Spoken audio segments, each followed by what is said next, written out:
উনি নিজেই জানেন না ওনার আর্মস ইমিগ্রেশন পর্যন্ত চলে আসলো।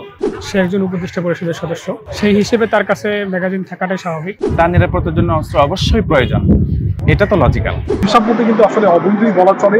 অন্য দেশের যেসব নীতিমালা রয়েছে সেসব মতে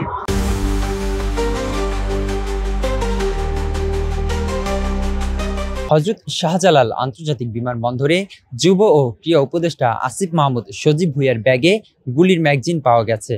যদিও তিনি বলেছেন নিরাপত্তার স্বার্থে আমার লাইসেন্সকৃত বৈধ অস্ত্র রয়েছে। ব্যাগে গুলি ম্যাগাজিন পাওয়ার বিষয়টি অনিচ্ছাকৃত। এ নিয়ে কি ভাবছে সাধারণ ছাত্র জনতা?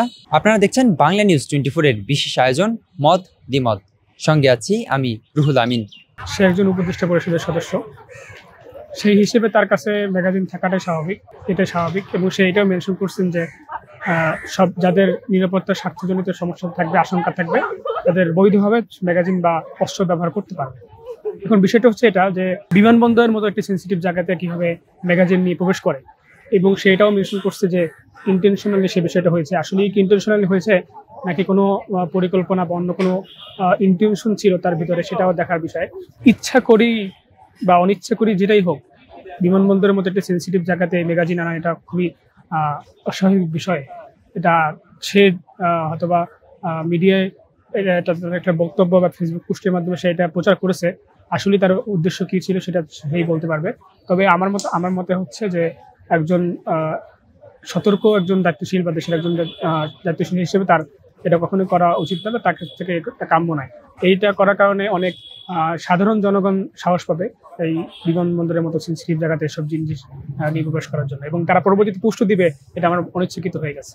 বাংলাদেশের যে বর্তমান প্রেক্ষাপট, এই প্রেক্ষাপটে আপনার উনি একজন উপদেষ্টার দায়িত্বে আছেন।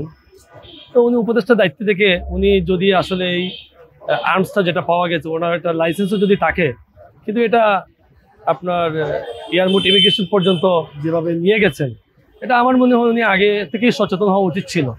এই জায়গায় উনি এতটা সচেতনতা বোধ করলেন না, বুঝলেন না। সেটা যখন একটা মিডিয়া আসলো, এটা আন্দোলনভাবে এটা ধরা পড়লো ইমিগ্রেশনে গিয়ে, এবং ইমিগ্রেশনে ধরা পড়ার পরে এটা বিভিন্ন মিডিয়া আসছে এবং দেশের সর্বস্তরের জনসাধারণ দেখতেছে উনি গোপনভাবে আর্মস সাথে নিয়ে ঘুরেন। তো পরে আমরা দেখলাম যে উনি আবার নিজে ফেসবুকে স্ট্যাটাস দিয়েছেন যে সেটা নিজের নিরাপত্তার জন্য উনি লাইসেন্স করে রেখেছেন। তো উনি করতেই পারেন, বাট উনি এই পর্যায় থেকে উনি নিজেই জানেন না ওনার আর্মস ইমিগ্রেশন পর্যন্ত চলে আসলো। এই হিসেবে যদি উনি এইরকম খামখেয়ালি করেন বা এটা বুঝতে পারেন না, সেই হিসেবে আসলে কতটা ওনার নিজের জায়গা থেকে দায়িত্ব পালন করেছেন আমি আর বুঝতে পারি না, সেটা দেশের মানুষ বুঝবে। আসিফ মাহমুদ রাইট নাও সে একজন উপদেষ্টা, তার নিরাপত্তার জন্য অস্ত্র প্রয়োজন, এটা তো স্বাভাবিক বিষয়। এখন তিনি কেন ম্যাগাজিন নিয়েছেন বা এটা ভুল হয়েছে, কিন্তু তার বক্তব্য ছিল জিনিসটা ভুলে তিনি নিয়ে আসছেন। তো এখন তিনি তার জায়গা থেকে এই ধরনের ভুলগুলো আসলে প্রথমত কাম্য না। দ্বিতীয়ত হচ্ছে তিনি কেন নিয়ে আসছেন, এটাকে সোশ্যাল মিডিয়া এক একটা টিভি সংবাদ এক কনভার্ট করছে, সেখানে কিছু মিস নিউজ হচ্ছে। অল ওভারঅল কথা হচ্ছে সে কেন নিয়েছে এটা প্রথমত সেই বলতে পারবে আসলে কি ভুল হয়েছে নাকি সে ইচ্ছাকৃত নিয়েছে। আর তার কাছে অস্ত্র থাকাটা নিয়ে অনেকে বিভিন্ন ধরনের মন্তব্য করছেন, এটা আসলে লজিক্যাল না। সে তার জায়গা থেকে তার নিরাপত্তার জন্য অস্ত্র অবশ্যই প্রয়োজন, এটা তো লজিক্যাল। সোশ্যাল মিডিয়ায় তো এখন তো ছোটখাটো বিষয়গুলো সোশ্যাল মিডিয়ায় যেভাবে ছড়ানো হচ্ছে, তার চাইতে বড় কথা হচ্ছে সাংবাদিকরা যেভাবে নিউজগুলো করতেছেন যে আসিফ মাহমুদের ব্যাগে অগ্নিয়াস্ত্র বা এই ধরনের টাইটেলগুলো যখন পায় তখন এগুলো আরো হাইলাইট হচ্ছে। আসলে মূলত বিষয়টা কি, এটা ওনার কাছ থেকে ভালো জানা যাবে, তার বক্তব্যগুলো যখন আসবে তখন ক্লিয়ার বুঝে যাবে।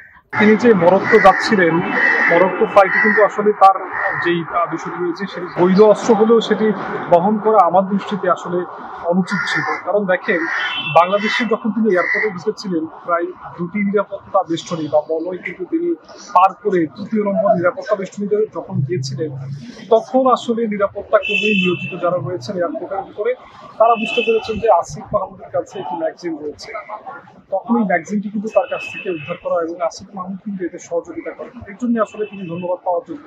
তবে যে বিষয়টি হতে পারতো সেটি হচ্ছে তৃতীয় নিরাপত্তা বেষ্টনী যদি তিনি পার করে কোনোভাবে ফ্লাইটে চলে যেতেন এবং কানেক্টিং ফ্লাইটে উঠে একেবারে বরফকে পৌঁছে যেতেন এবং সেখানে যেই তার নির্ধারিত অনুষ্ঠানটি রয়েছে, প্রোগ্রামটি রয়েছে, সেখানে যুক্ত হওয়ার পরেই কিন্তু আসলে মূল বিপত্তিটা শুরু হতো। এছাড়া আরেকটা বিষয়, সেটা হচ্ছে মূল বিপত্তির সূচনা কিন্তু হতো যখন তিনি কানেক্টিং ফ্লাইট ধরতেন এবং সেখানেও কিন্তু তাকে চেক আপের আওতায় নিয়ে আসা হতো এবং সেখানে কিন্তু চেকিং এর সময় তিনি কিন্তু ধরা পড়তেন ম্যাগাজিন নিয়ে।